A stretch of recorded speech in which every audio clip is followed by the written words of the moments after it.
ketika pertama kami dikasih daripada koperasi pinjaman, waktu itu kami belum ada saldo atau simpanan di dalam, tapi kami dikasih pinjaman melalui apa yang dipesankan Saritas kepada KSU Dolok Sion.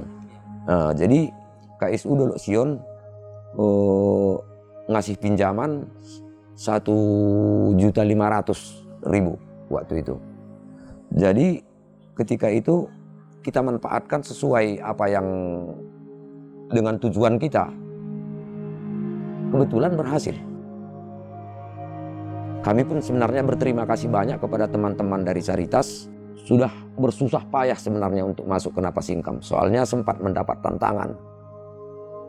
Ini sempat dulu mau bubar. Tapi pada akhirnya ya alhamdulillah semua berhasil berkat kesabaran teman-teman dari Saritas untuk membina masyarakat Napas Income ini sebenarnya.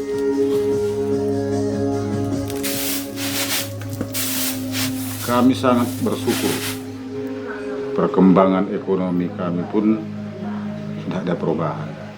Nah, jadi saya selaku ketua menganggap banyak pohon, banyak rezeki begitu kira-kira.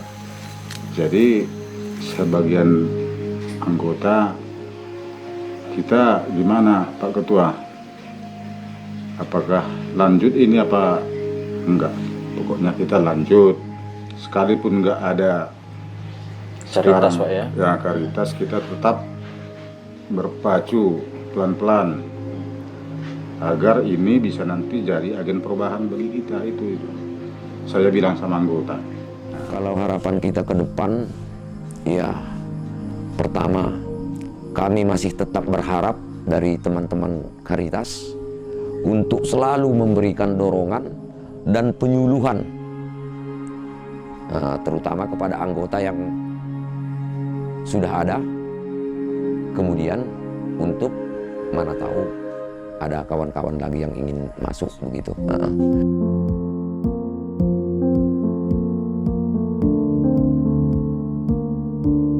Saya menggandeng KSU Dolok Sion, memberi kepercayaan kepada Dolok Sion karena sudah dibina tentang pertanian, peternakan, perikanan, dan dibina, maka kerja kami di sini supaya melanjutkan kami mengurus kelompok-kelompok TEFCA. Ketika saya awalnya masuk ke sini dan diperkenalkan bahwa KSU ini bermitra dengan TEFCA, saya sungguh merasa senang dengan itu dan saya melihat banyak sekali manfaatnya bagi kehidupan masyarakat di sini. Kita harus bisa mengubah, memberi pengertian, pemahaman kepada masyarakat bahwa hutan harus dilindungi, alam harus dilindungi.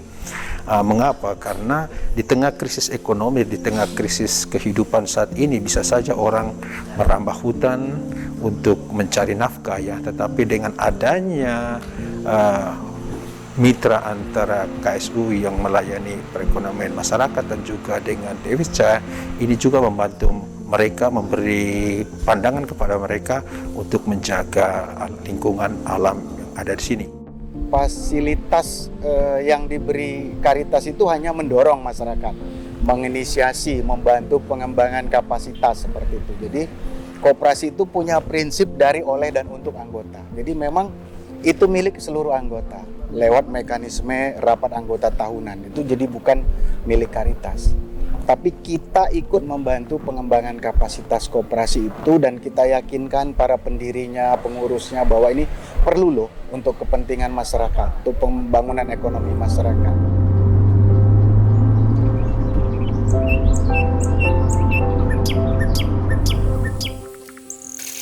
Dulunya si daerah kami ini coklat ataupun kakao itu kita nggak tahu teknis perawatannya.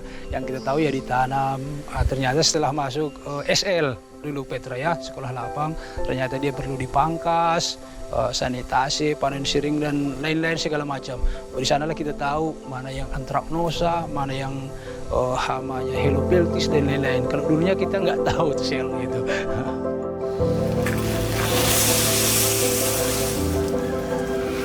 Di sini Petra mencoba membuat suatu desain bagaimana memitigasi perusakan hutan dengan peningkatan kualitas kakao. Beranjak dari situ kita membuat suatu kelompok-kelompok di setiap desa untuk peningkatan kualitas kakao. Sebenarnya kemarin itu kan gini, bagaimana menghubungkan koridor. Jadi dulu itu namanya menghubungkan koridor antara Batang Toru dengan Batang Gadis. Itu awal 3 tahun program. Tapi itu sia-sia menghubungkan itu, karena ada satu kawasan lagi yang namanya Angkola.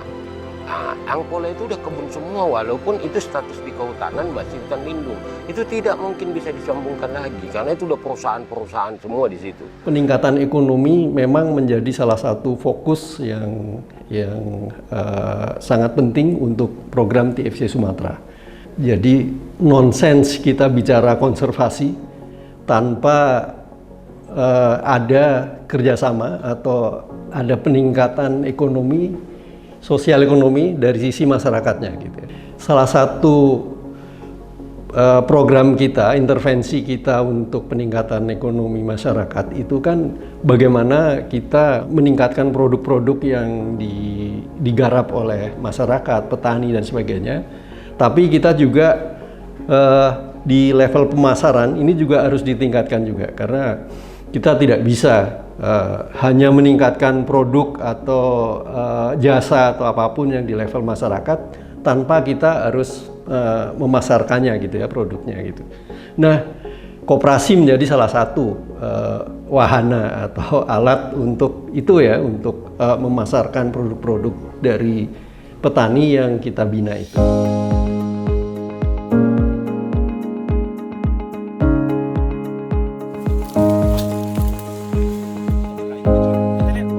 Kondisi masyarakat pada saat itu pertama-tamanya masih kurang optimis ya, dia kurang semangat, kurang percaya diri bahwa kebanyakan dari koperasi-koperasi yang dibentuk oleh lembaga-lembaga yang lain muncul dan hilang. Di masyarakat ini kan hanya butuh kalau di kitanya itu berteman lah. Berteman tidak sebatas kepada pada saat ada kegiatan proyek, pada saat ada kegiatan bantuan saja. Tapi bagaimana kita bisa secara intens bertemu, berjumpa kepada mereka dan mendengarkan apa yang menjadi keluh kesah mereka dan bersama-sama langsung kepada praktek-praktek aktivitas kegiatan pertanian.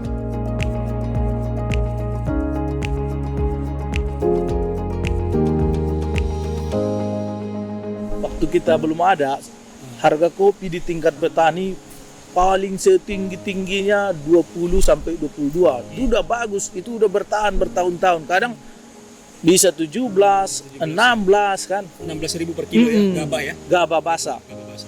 Begitu kita mulai melakukan pembelian pengolahan, kita berani membeli 25. Begitu kita beli 25, didengar oleh tengkulak-tengkulak lain dan petani-petani yang belum mampu kita menampungnya, itu jadi alasan sama petani lain. Kok koperasi mampu segini, kok kalian mampu segitu, samakanlah. Jadi alasan, jadi efek baiknya walaupun tidak langsung berefek bagus sama petani lain. Kita survei harganya itu kok di angka 8 sampai 12 ribu gitu. Gabah di tingkat petani dengan kadar air 70%. Kita bingung, kita minum kopi di kafe, harga kopi 1 gelas itu 15.000 sampai 20.000. Ini apaan? Kok lebih mahal kopi 1 gelas di kafe daripada harga kopi gabah di tingkat petani? Nah, gimana kalau ini kita kembangkan? Kita harus mengolah bahan baku tadi menjadi bahan jadi. Disitulah kita bersama kawan-kawan bersepakat, yuk sama-sama kita desain, jadilah koperasi KSU Komanja ini menjual produk yang namanya Banamon.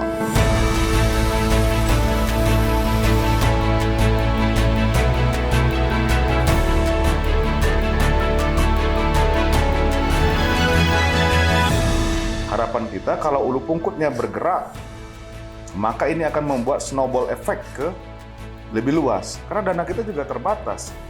Waktu itu TFCA memberikan kepercayaan dengan dana yang ada seadanya, tapi kepercayaan itu kita gunakan bagaimana menstimulasi, berkampanye dengan 2 teknik kampanye tadi ya, kampanye media sosial, kampanye media cetak, kampanye media televisi lokal, sama kampanye melalui penyuluhan-penyuluhan. Membangun giroh mereka lagi.